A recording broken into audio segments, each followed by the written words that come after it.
Greetings world. We are on DK. The mark of the beast is a topic of concern for so many.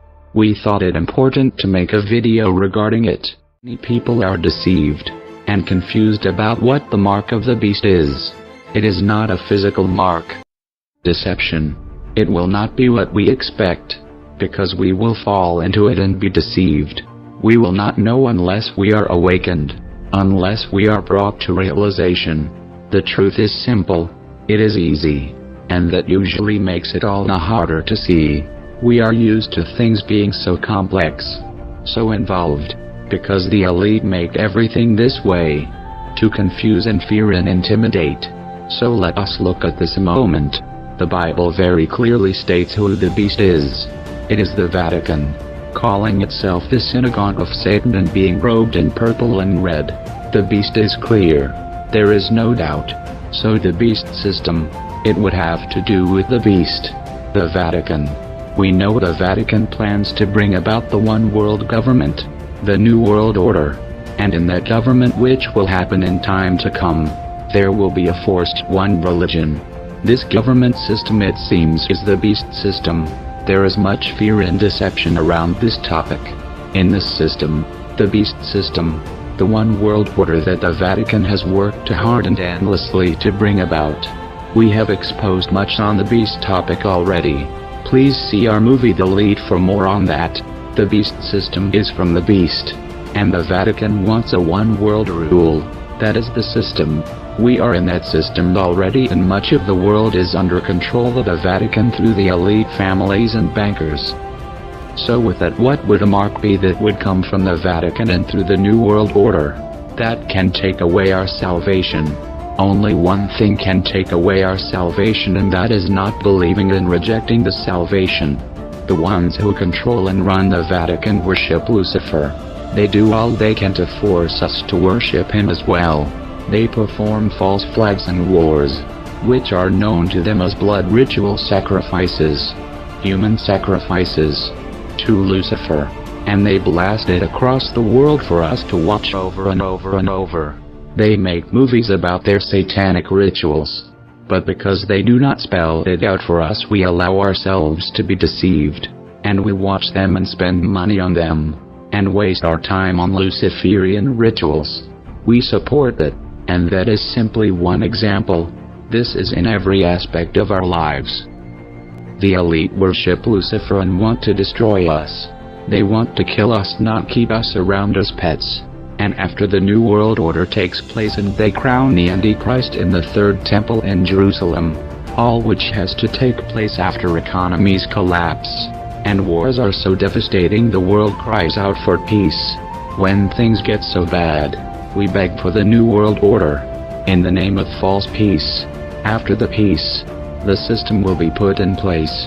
The system of the beast, the global government, the one world currency, which will likely be implemented with an implanted RFID chip. At any rate, it would be electronic banking system, as currency would be gone. We do not know the details of how it will be living under the one world order. but for many of us it will not get that far. During this one government, this community, as they like to say, this totalitarian rule, people will be so crippled, sick, tired of death, hungry, poor. They will do whatever the one who offers peace will tell them. The new ruler, the Antichrist, will leave us the choices. Do this or die. Do that or die. This will be the new world order, and if we go along with it, we will receive the mark.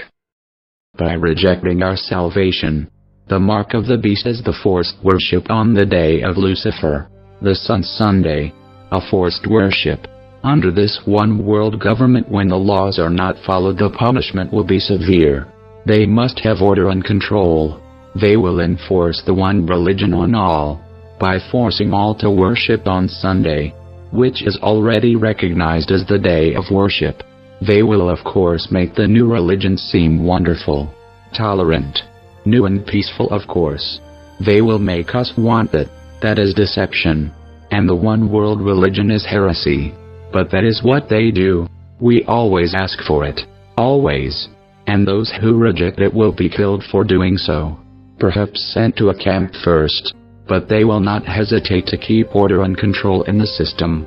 The beast, the Vatican, in the system of the New World Order under rule of the Antichrist, will put in place a mark, one we must accept or suffer for. Under the New World Order we will have an electronic and easily controllable currency, much like we have today, although we still print money for the illusion and deception that we are not controlled economically yet. This is all too easy to control already, and it seems pointless for the elite to waste time and money implanting everyone on Earth with a forced chip when they already have them. And it will affect everyone. The thing that can affect everyone worldwide regardless is a law, a mark of the system. The Sunday law will be passed after the one world government is in place, and the one religion will either be accepted or rejected. The mark, the law, which will be put in place, is worshipping Lucifer by force. On Sunday, the Creator rested on the Sabbath, and when he was on earth as Jesus, he said it again, reminding us once again to keep the day holy, set aside our date night with him, so to speak, having a God before the Creator, and publicly worshipping Lucifer on a day which is not special to God. The one day he rested and enjoyed his work was the Sabbath, Saturday, the day he took delight in us, and the day he wants us to keep delight in him, to remember him on that same day, like an anniversary. He never told us to celebrate his birth, nor his death, his human existence, but to celebrate him when he celebrates us. Everything we have ever been commanded by God in the Bible has been simple and easy to follow, and time again we have fallen short, being deceived the first trick that comes along. We are still the children of Israel wandering in the desert, being told one day not to worship the idols, the next day worshipping the idols. Nothing has changed, and we will have one last chance to change, or forever be damned. We must not give in to the control of fear. The elite have long infected the church and those who teach from them. Be careful what sources you use and the organizations you are involved in. Where did the leader go to school? Who holds the money for the church now? All too often it is a Jesuit in the end, and because the church was being successful, it was bought out by the Jesuit elite and is controlled and used to deceive. The church has been infected like school and government, and everything the elite have touched. Can they force implants? Yes, they already do and have done that on people for years. It is scary. It creates fear, and it is easy to exploit it. However, we must remember they invert and twist everything. They blind us. They redefine words. They poison our air. They control our technology. We are all recorded and logged from the day we are born. We are given a number which is then transferred to London, where it is copied into our file. Then it is transferred also to the Vatican, where our personal info is also kept. We must use this number to verify ourselves, and it allows us access to everything we need to live. Our bank, our paycheck, our groceries, Everything is corrupted and easily controlled with a mark. The law passed. It is hard to take a step back, get away from the fear and see a perhaps simple question. If the mark and the system are from the beast and we know the beast is the Vatican, then the mark and the system of the beast are easy to see. Fear controls us, and that is what we must learn to control before the New World Order takes place. We must prevent it if we can, and with awareness, with light in the darkness. The corrupt flee. Every time we expose them, their plans are pushed back a bit further. Do not live in fear as the elite want us to. The mark is not physical. Just as salvation gives those who accept it the seal, it is not a physical mark but a spiritual one. Salvation cannot be taken away and cannot be forced on anyone. We have free will as far as our eternal souls are concerned. No one can force one way or another. Also remember to question everything. We know the infection runs deep. Leaders of huge churches and those who end up on TV are bought and paid for by the Jesuits, just as the mainstream media in Hollywood are. Anyone who has success is bought out by the beast, the Jesuit elite. The mainstream have talked about this as well. They are also scripted and bought out. They are there to lie and deceive us and create fear. The elite live off of fear. Ask yourself, take a step back and do not let your personal emotions cloud this. Who is telling you the mark of the beast is an RFID chip and why? We already know they can and do put RFID material in chips called smart dust and chemtrails that spray on you daily. You inhale RFID and have it in your system. You are already infected by that and all technology in the beast system, and it will be used more and more and may well be implemented physically at some point. But this creates much fear and panic, does it not? Does it not cloud your mind and take up much of your time in worry and suffering and concern? And if it was implemented, a forced RFID chip, or a tattoo like the concentration camps had, does the build-up fear not serve a purpose? To make those who believe enemies of those who would enforce it, which would be the government. An easy roundup would take care of that. And they are prepared for it. They plan to implement it, and it can and likely would be used to enforce the mark of the beast. When the mark of the beast is put in place, most governments can easily implement sanctions to any dissenters of state laws with the simple act of not issuing new post or credit card. We are already under total economic control. Many countries now use a universal ID card that is used for just about everything, including visiting the doctor, traveling. Just like every other deception, we must be wiser and look deeper. Further, one thing we can all know for certain, that since our birth we have been told lies and deception. Let us go to the source to find what the mark is and who the beast. We have discussed the Vatican being the beast before. When we look we shall see. We are not to live in fear but to be at peace and enjoy positive frequencies. We are controlled by the elite who worship Lucifer and thrive on negative frequency. Everything they do is to create it. There are many difficult things we find out and learn as we research and study. We must be able to accept whatever the truth is if it goes with what we naturally thought to be true. And even if it goes against everything we thought to be true. We have all been deceived on many levels and in many ways. When we first woke and realized the full extent of the deception and illusion we live in and call life, it was difficult indeed.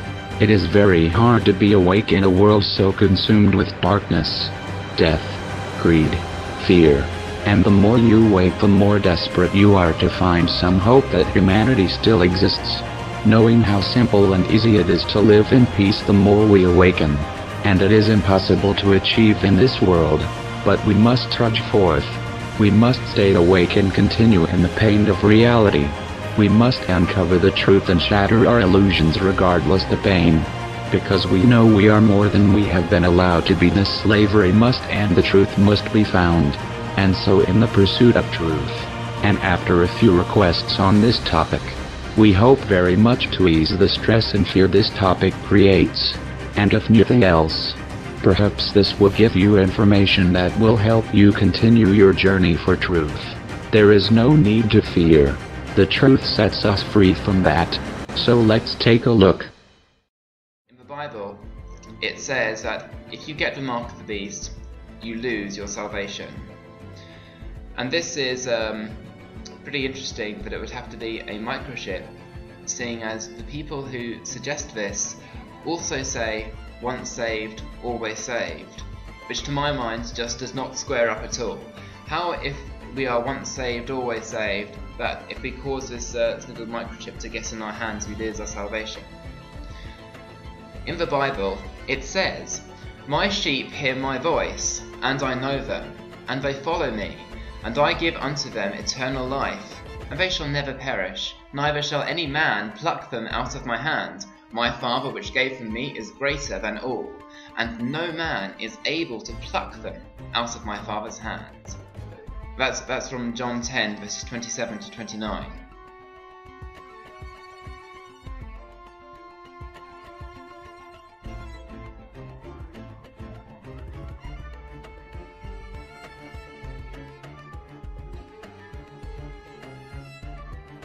Did you know that in the Old Testament, guys, keeping the commandments of God was bound for a sign between your eyes and also on your right hand? Did you know that? In Exodus 13, speaking about the Passover, it says this, Exodus 13, 9 and 16. "It shall be for a sign unto thee upon thine hands, and for a memorial between thine eyes, that the Lord's law may be in thy mouth. For with a strong hand hath the Lord brought thee out of Egypt. And it shall be for a token upon thine hands, and for frontlets between thine eyes, for by the strength of hands the Lord brought us forth out of Egypt."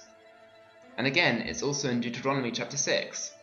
It says, "And these words which I command thee this day shall be in thine heart, and thou shalt teach them diligently unto thy children, and shalt talk of them when thou sittest in thine house, and when thou walkest by the way, and when thou liest down, and when thou risest up. And thou shalt bind them for a sign upon thine hand, and they shall be as frontlets between thine eyes." Deuteronomy 6, verses 6 to 8. And again in Deuteronomy 11:18, it says, "Therefore shall you lay up these my words in your heart and in your soul, and bind them for a sign upon your hand, that they may be as frontlets between your eyes." So get this, God's law is bound for a sign in your right hand or in your forehead. Doesn't that mean that the mark of the beast, which is in your right hand or your forehead, might be breaking one of the 10 Commandments? In the book of Ezekiel, the Jewish nation was in terrible apostasy. And you can read that in Ezekiel chapters 7 and 8. But there was a small group within Jerusalem which were sighing and crying for all the abominations. And God said that these people who keep my commandments and are not swept away into the idolatry of the rest of the church, these will have a mark upon their foreheads. Ezekiel chapter 9 verse 4, "And the Lord said unto him, Go through the midst of the city, through the midst of Jerusalem, and set a mark upon the foreheads of the men that sigh and cry, for all the abominations that be done in the midst thereof." And in verse 6 it says that they should begin at my sanctuary, which is an important statement, because in 1 Peter 4:17 it also says that judgment must begin at the house of God. Okay. So if the mark of the beast is a sign in the right hand of the forehead, then it must be a violation of the 10 Commandments, not some little microchip. And if it's a microchip, who's the beast? What does the book of Revelation say? In Revelation chapter 14, verses 9 to 11, it says this, "And the third angel followed them, saying with a loud voice, If any man worship the beast and his image, and receive his mark in his forehead or in his hand, the same shall drink of the wine of the wrath of God, which is poured out without mixture into the cup of his indignation, and he shall be tormented with fire and brimstone in the presence of the holy angels, and in the presence of the Lamb. And the smoke of their torment ascendeth up for ever and ever, and they have no rest day nor night, who worship the beast and his image, and whosoever receiveth the mark of his name. So clearly, those who receive the mark of the beast, bad news for them. What does the next verse say? It says, "Here is the patience of the saints. Here are they that keep the commandments of God and the faith of Jesus." So let's get this straight. Those who do not get the mark of the beast keep the commandments of God and have the faith of Jesus. And those who receive the mark of the beast, well, they die.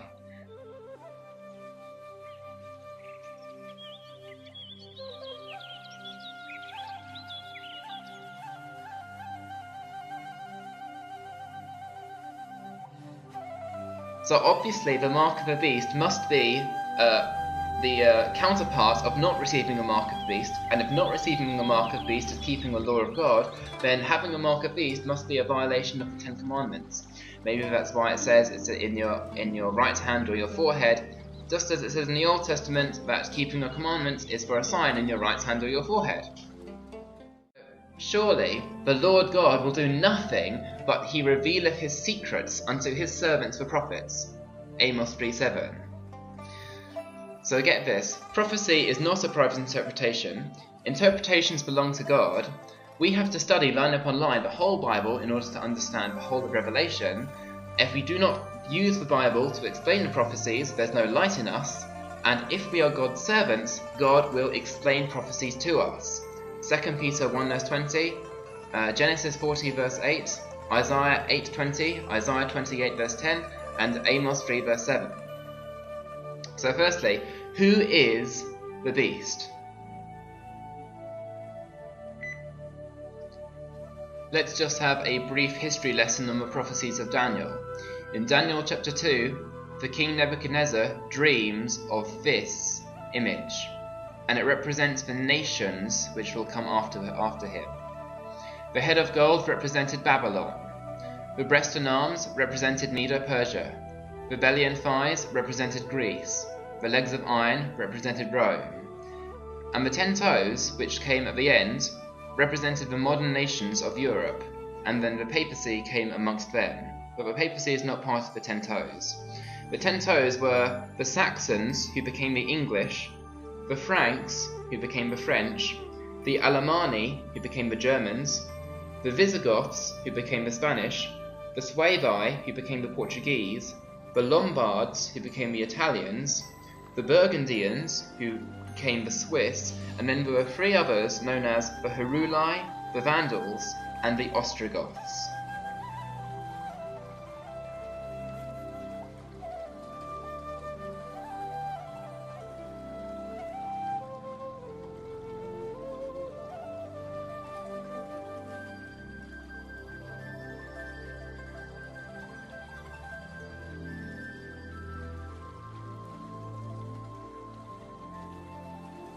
When we come to Daniel chapter 7, there's even more information given on the history of these nations. It says, 4 great beasts came up from the sea, diverse one from another. The first was like a lion, and then the second like a bear, and then, lo, another like a leopard. And then the fourth one, behold the fourth beast, it doesn't really have a description, it just says it had great iron teeth. So remember that, they come out of the sea, the first is like a lion, second like a bear, third like a leopard, and fourth one that has great iron teeth. These also represent the nations of the kingdoms of Babylon, Medo-Persia, Greece and Rome. And remember that in the time Revelation was written, it was the kingdom of Rome which is ruling.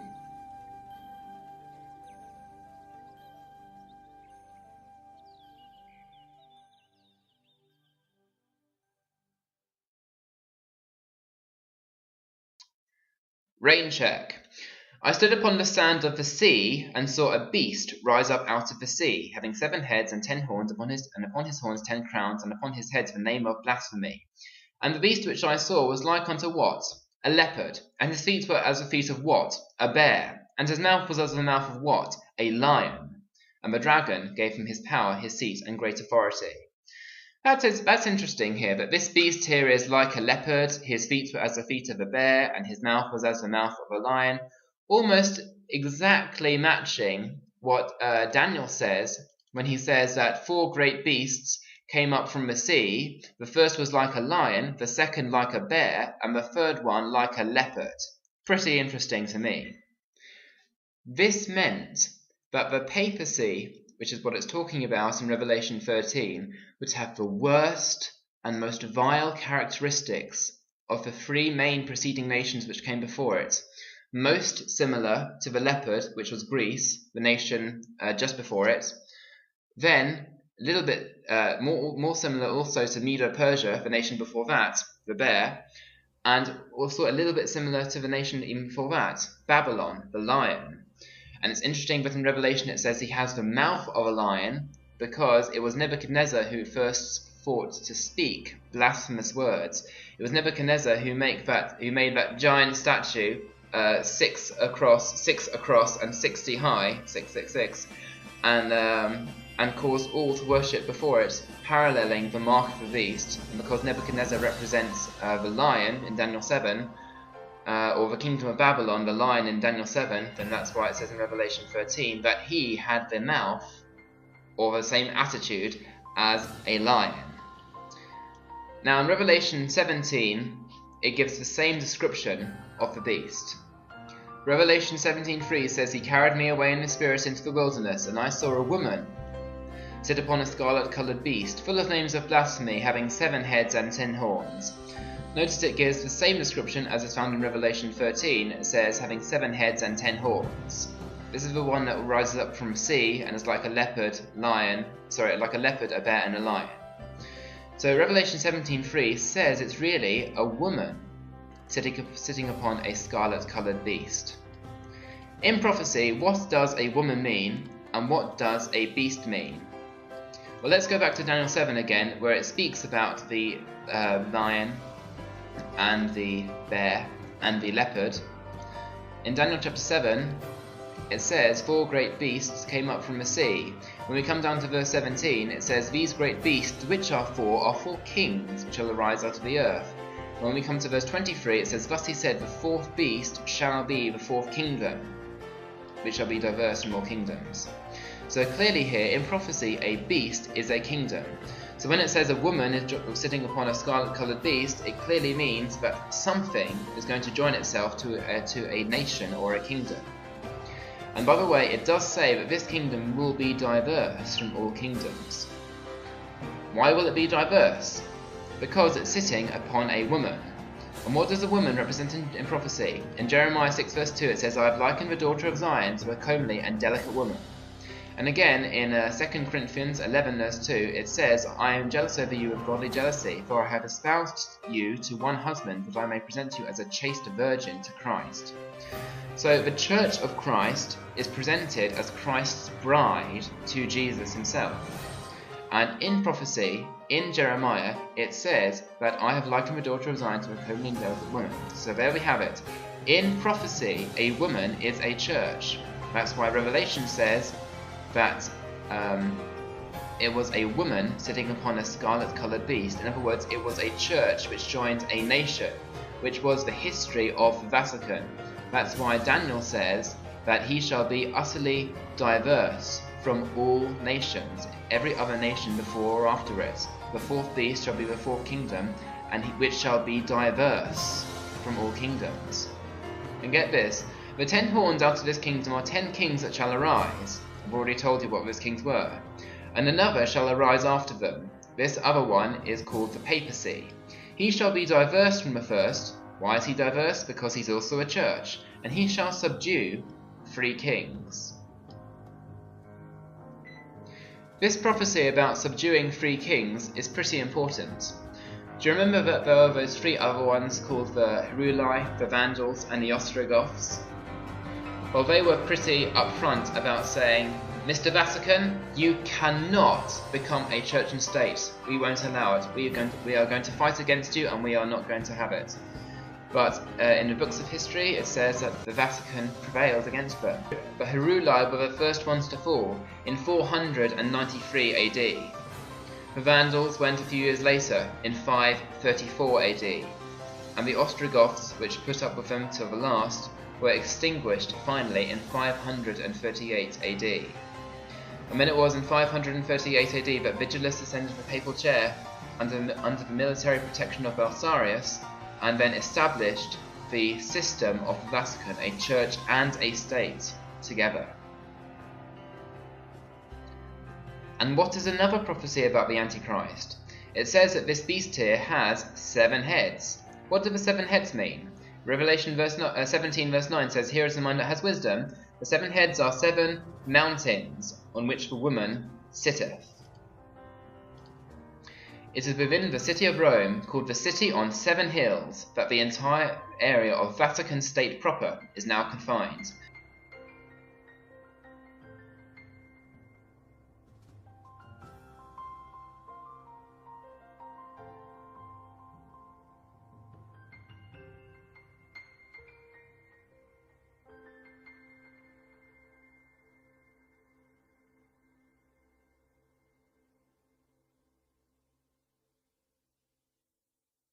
Now Revelation 13, it gives even more detail. It says, "I saw one of his heads as it were wounded to death, and his deadly wound was healed, and all the world wondered after the beast." What does this mean? Well, the deadly wound points to the downfall of the papacy in 1798. Napoleon went in under the command of General Berthier during the French Revolution and captured the Pope and took him to France. And then the Pope was he ceased to be the ruler in Rome, and the entire system of church and state was completely broken. In terms of Catholicism, that's called a deadly wound.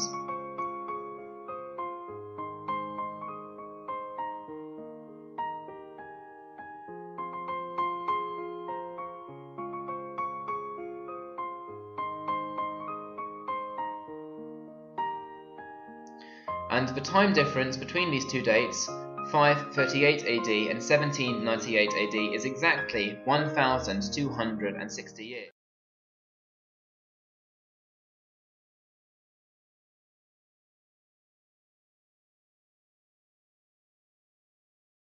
Which means that 42 months is exactly 1,260 days. That's why the woman had to flee into a wilderness where she has a place prepared of God 1,260 days. And in prophecy, a day really represents a year. That's why in Ezekiel 4 verse 6, it says, "I have appointed thee each day for a year." On March 12, 2000, Pope John Paul II admitted in a globally publicized mea culpa that the Vatican did in fact kill millions of people between the years 538 AD to 1798 AD. Now just do the math. 1798 minus 538 equals 1,260 years that Rome was allowed to make war with the saints. For teaching faith contrary to the teaching of the Church of Rome, history records the martyrdom of more than 100 million people. But the Vatican was ruling for exactly 1,260 years, just as the prophecy said, between 538 AD, when the Ostrogoths went down, until 1798, when Napoleon was established. And then we also have this business of 666. 666. What can that mean? Well, in Revelation it says that it is the number of a man, and his number shall be 666. In Revelation, it talks about the mark, and the name of the beast, and the number of his name. Here is wisdom. Let him that hath understanding count the number of the beast, for it is the number of a man, and his number is 666. So in other words, the beast is led by a man. The man has a name. The name has a numerical value.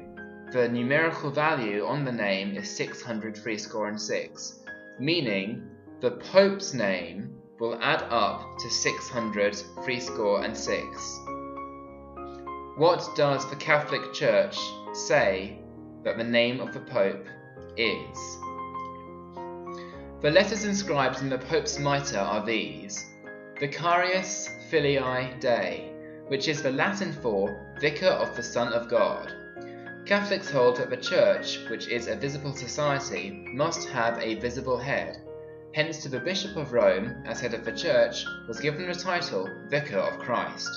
That's from our Sunday Visitor, Catholic Weekly, Bureau of Information, Huntington Industrial, April 18th, 1915. So Vicarius Filii Dei, what does that add up to? This is Vicarius Filii Dei in Latin.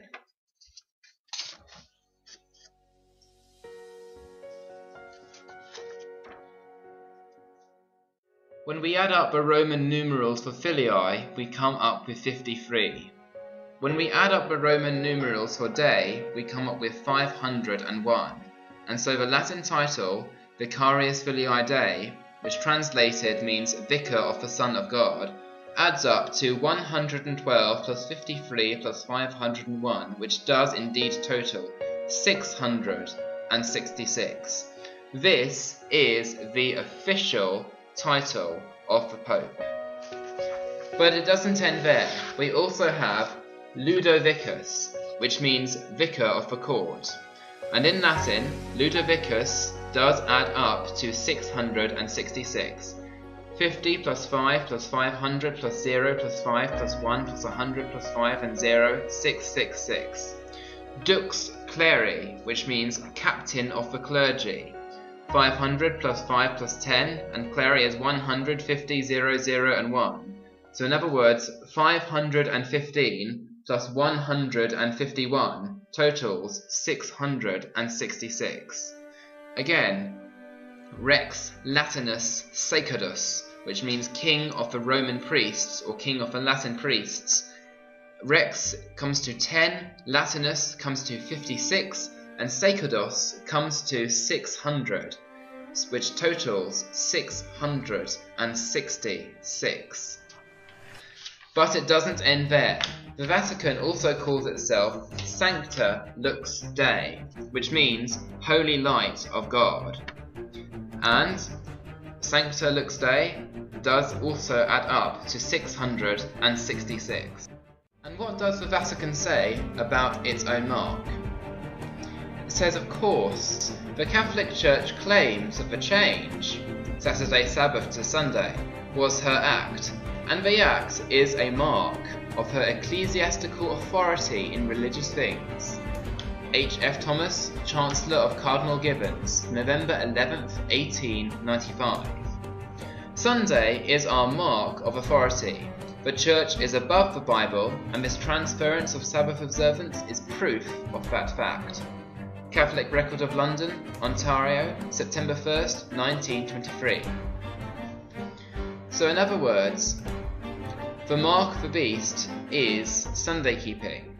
In your right hand or your forehead, a violation of the law of God.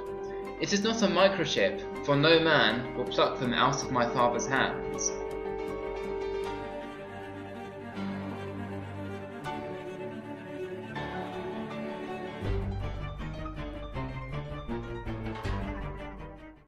In Revelation 12, when it describes the true church, it says in verse 17, "Here are they that keep the commandments of God, and have the testimony of Jesus Christ."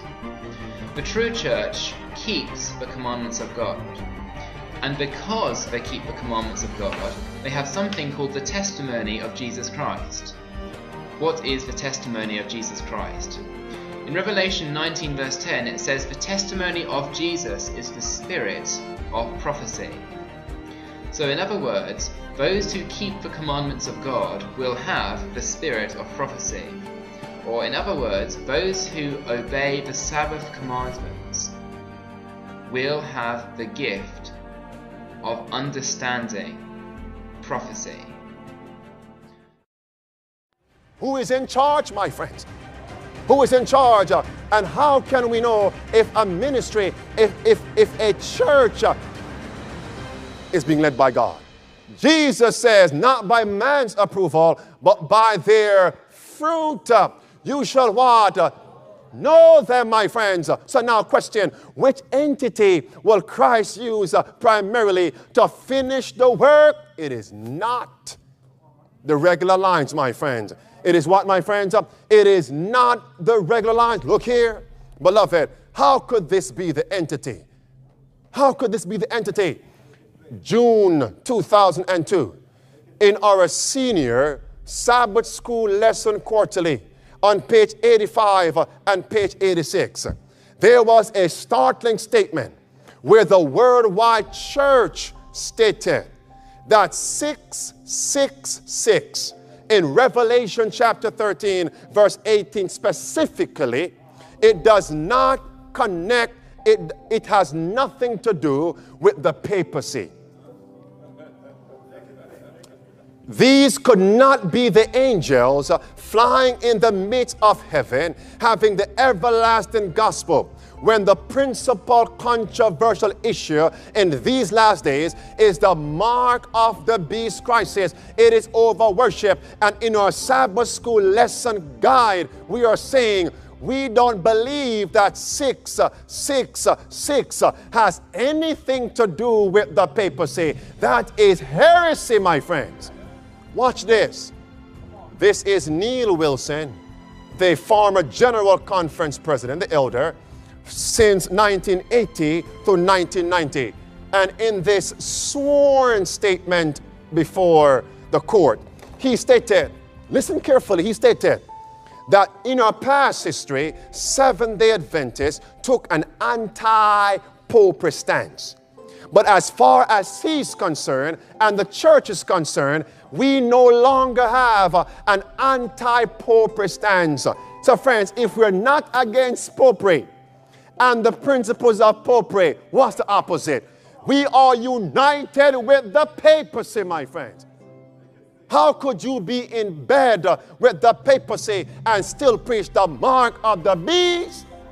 But listen, we have some of our prominent so-called conservative pastors who do preach the mark of the beast, but it's only in theory, not in practice. That's why Jesus says, yes, do as they do, but not do as they say, but not as they do. That was Neil Wilson. Now, friends, what if I told you? What if I told you that Elder Neil Wilson's son, who is the present General Conference President, Elder Ted Wilson, states that we no longer believe that the mark of the beast is Sunday worship? Would you believe me? Would you believe me, my friends? Or would you think I'm making this thing up? Huh, friends? Hear me carefully. This was August 9th, 2000, come on, follow me, 2014. He sat, Elder Wilson sat on a live panel discussion with Mark Finley, Rafferty, and a few others, and Don McIntosh. And listen, they were going through the three angels' messages of Revelation chapter 14 from verse 6 through verse 12. They were doing it verse by verse. And when they got to verse 9, addressing what the mark of the beast is, Don asked the president, Mr. President, tell the world, what is the mark of the beast? And the president said, listen, the mark of the beast is worshiping on any other day of the week except Sabbath. Listen what it says. And an attempt to actually change God's 10 Commandments so that the day of worship becomes one other than the seventh-day Sabbath. And in fact, the mark of the beast would be the worship of God on any other day than that particular day, because that is a sign of God's authority.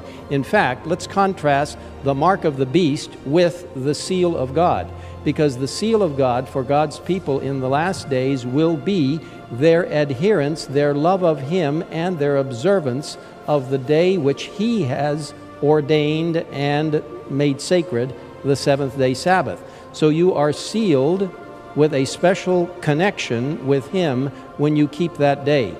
Anyone keeping a day other than that ultimately will be keeping the sign or the mark of the authority of the beast, which has changed the day of worship to another day. Another day? Listen, let's go back over that transcript now. He says, quote, and in fact, the mark of the beast would be the worship of God on what? On any other day than that particular day, because that is a sign of God or God's authority. In fact, let's contrast the mark of the beast with the seal of God, because the seal of God for God's people in the last days will be their adherence, their love of Him, and their observance of the day which He has ordained and made sacred, the seventh-day Sabbath. Listen now. So you are sealed with a special connection with Him when you keep that day. Anyone keeping a day other than that ultimately will be keeping the sign or the mark of the authority of the beast, which has changed the day of worship to another day. That's heresy, my friends. Respectfully, I say that is error. Hold on. What if I reject the Sabbath and I call Monday my Sabbath? Is Monday the mark of the beast? Who is the beast? The papacy. Did the papacy enforce just any day to be the Lord's day? What if I keep Wednesday as my worship day, my rest? Do I have the mark of the beast?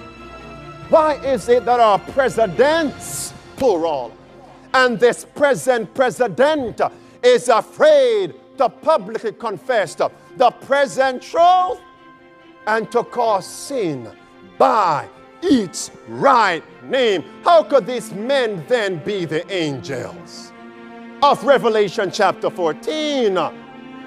He's not dead yet, so guess what? There's still hope. Listen, and that's why we can see a trace of events. He said during his inauguration address, let's give the whole world great controversy. And what did they publish and pass out? The great hope. And they extracted all the chapters that address the issue of the papacy, the issue of liberty of conscience, the reformers. What is going on, my friends? Can we not see the two groups just before the mark of the beast crisis? These men are afraid to confess truth publicly. We now know the beast is the Vatican. Sunday is the mark of authority the Roman Catholic Church put above the Bible. This transference of Sabbath observance is proof of that fact. Thomas, Chancellor of Cardinal Gibbon, stated, "One of the greatest deceptions of all time is one day we should keep holy. The Bible is very clear on this matter. Remember the Sabbath day to keep it holy." Exodus chapter 20 verse 8. This commandment was never an option, neither was it acceptable to change this law, just as the Catholic Church forcibly dictated what would be in the published Bible and what would not. All the disciples and all the early churches kept the true Sabbath, Saturday. This is the deception. Sunday is the first day of the week and Saturday is the seventh. Our world has been conducted by the elite. Everything we have been told is a lie. Sabbath was instituted in Rome in 321 AD by Roman Emperor Constantine time.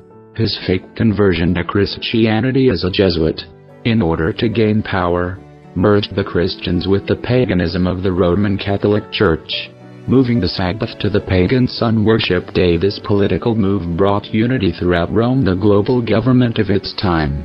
America historically has been distrustful of the papacy and its plan for world domination. However, the Reagan administration changed this. These two powers, have open diplomatic relations. U.S. presidents now visit the Vatican. They are all bought and paid for by the Jesuit elite. George W. Bush even held a birthday party for Pope Benedict XVI at the White House. Now it is a common occurrence, it seems, to see politicians meeting openly with the vicar, aka Antichrist. The views of Protestants, those who believed it was by faith alone one was given salvation, no need for rulers, and no religion. Through the years of deception and infiltration, the Protestants, those who protested, have changed. The Vatican is not acknowledged for what it is, the synagogue of Satan. We allow the lies and deception to continue. Illegitimate Sunday, which is the Vatican's mark, the mark of the beast, the mark which will deceive many. The beast will make the world worship it and then take the mark. The beast, the Vatican, has already infected the world. We already know of their plans and deceptions to form the one world government, one world religion, and one world ruler, crowned in Jerusalem, at the third temple, which is on Google Maps now. The Vatican and Israel have everything made for it and are currently training priests according to the multitude of prophecies about this. Much is happening and much more is to come. We must not be deceived and follow the beast. Eventually, as the prophecy states, all will end up instituting the Sunday law and putting those who keep the holy Sabbath to death. A mark in our minds, our foreheads, our thoughts, our worship, and a mark on our hands, actions. People have two choices: to keep pagan Sundays or the Sabbath as commanded. We see how many have already been deceived and implemented this Sunday law, enforcing the mark of papal authority, worshipping the beast. Now this time frame we are discussing is indeed to come. We can see this as we creep ever slowly towards the New World Order, the Sunday worship of Lucifer. Since everyone has been conditioned by the satanic-run Vatican to already think and practice Sunday gathering as the day of worship, it will not be hard to enforce this as a global law, which it will be. The Vatican has given us all so many lies, dictating our science, our history, telling us what to believe, think, feel. It will be easy to be deceived, and many already are. But now we know, and are not deceived. The Vatican is run by Luciferian Jesuits, those we call the elite, those we seek to destroy, those we fight to expose, those we watch, those we will continue to expose and warn you of. They use the banking families who we have exposed to you, the banking elite, who are Jesuit Luciferians, come control and enslave us using the weapon of gold, the illusion that a stone is worth more than your life. They mock us, they hate us, they control the media, they control education, they control food, they control water and air, but they cannot and do not control you unless you allow it. You have free will. Use it freely. Fear less. No one can take your salvation from you. They can only take your life in this world, but it's a world of shit anyways. Live life. Be at peace. Stop feeding the fear. Find truth. Expose it.